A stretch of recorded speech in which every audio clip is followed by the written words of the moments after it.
Hi there, and thank you so much for continuing this journey with us as we continue to seek the Lord by reading these inspired writings by Ellen G. White.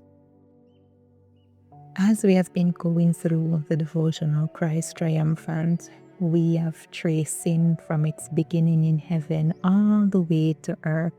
We have seen the warfare, the deception, the rebellion, and maybe you've wondered, like I have, how could any of this ever be fixed? How could fallen, sinful people ever stand before a holy God again? That's the question we're going to explore today. Thus, our devotional is titled, Christ Only Could Make Atonement for Sin. Just a gentle reminder that these devotionals are here to encourage us, strengthen our walk with Christ, and remind us that God's Word is a lamp unto our feet and a light unto our path. But before we begin, let us prepare our hearts with our hymn of meditation, I Gave My Life for Thee.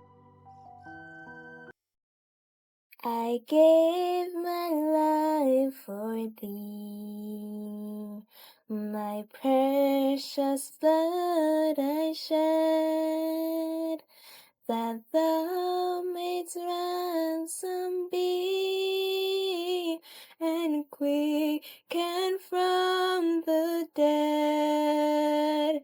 I gave my life for thee. What hast thou given for me? I gave my life for thee. What hast thou given for me?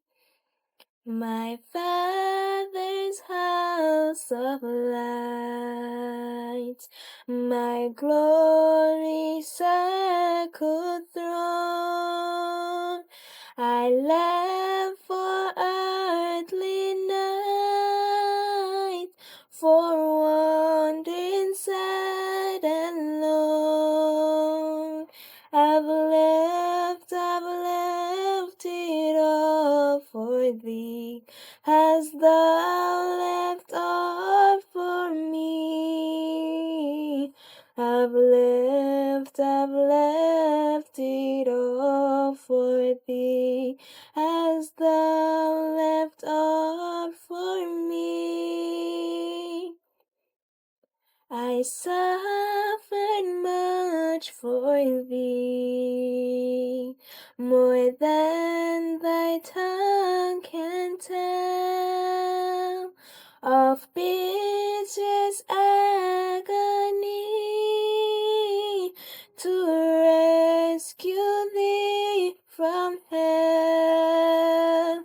I've borne it all for thee. What hast thou borne for me? I've borne it all for thee.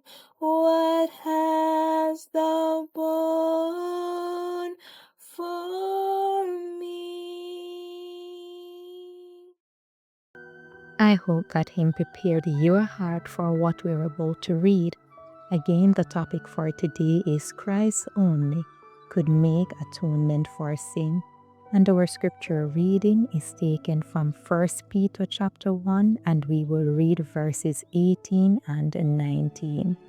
And it reads, For as much as ye know that ye were not redeemed with corruptible things, as silver and gold, from your vain conversation received by tradition from your fathers, but with the precious blood of Christ as of a lamb without blemish and without spot. Now let us read. The fall of humanity filled all heaven with sorrow. The world that God had made was blighted with the curse of sin and inhabited by beings doomed to misery and death. There appeared no escape for those who had transgressed the law, and angels, they ceased their songs of praise. Throughout the heavenly courts, there was mourning for the ruin that sin had wrought. You see, the Son of God, heaven's glorious commander, was touched with pity for the fallen race. His heart was moved with infinite compassion as the woes of the lost world rose up before him. But divine love had conceived a plan whereby the lost might be redeemed. No, the broken law of God demanded the life of sinners. In all the universe, there was but one who could, in behalf of humanity, satisfy its claim. Since the divine law is as sacred as God Himself, only one equal with God could make atonement for its transgression. None but Christ could redeem fallen humans from the curse of the law and bring them again into harmony with heaven. Christ would take upon Himself the guilt and shame of sin so offensive to a holy God that it must separate the Father and the Son. Before the Father, Christ pleaded in the sinner's behalf, while the host of heaven awaited the result with an intensity of interest that words cannot express. Long continued was that mysterious communion, the counsel of peace for the fallen human race. So, the plan of salvation had been laid before the creation of the earth, for Christ is the Lamb slain from the foundation of the world. Yet, it was a struggle, even with the King of the universe, to yield up His Son to die for the guilty race. Oh, the mystery of redemption, the love of God for a world that did not love Him. Who can know the depths of that love that passeth knowledge? Thus, God was to be manifest in Christ, reconciling the world unto Himself. Human beings had become so degraded by sin that it was impossible for them in themselves to come into harmony with Him, whose nature is purity and goodness. But Christ, after having redeemed them from the condemnation of the law, could impart divine power to unite with human effort. Thus, by repentance toward God and faith in Christ, the fallen children of Adam might once more become sons of God. No, let us just pause and consider the magnitude of what we have just read. Friends, I need you to understand something. Many people think Jesus couldn't sin because He was God, so the cross wasn't really that hard for Him. But that's not what we've just read. This passage tells us it was a struggle, even with the King of the universe, to yield up His Son to die for a guilty race. God the Father has feelings, His love for His Son, and He had to watch Him suffer, for you and I, for the entire world.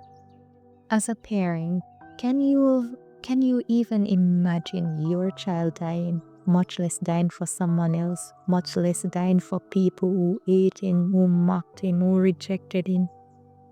But that's exactly what God did. The Father had to watch His Son endure disgrace, shame, and unbearable pain. And for what? For people like us, people who sin, people who rebel, people who didn't love Him back. That is how bad sin really is. It cost God everything, not because He had to, but because His love for us was so deep that He was willing to endure it. No, never forget that you were not redeemed with silver and gold. You were redeemed with the precious blood of Jesus Christ and with the heartbreak of a father who gave up His only Son. As our hymn asks, I gave my life for thee, what hast thou given for me? Let that be your meditation today. And thank you so much for listening. And remember also to let the Word of God be a lamp unto your feet and a light unto your path. We invite you to come back tomorrow as we continue this journey through Christ Triumphant. May the Lord bless you and keep you.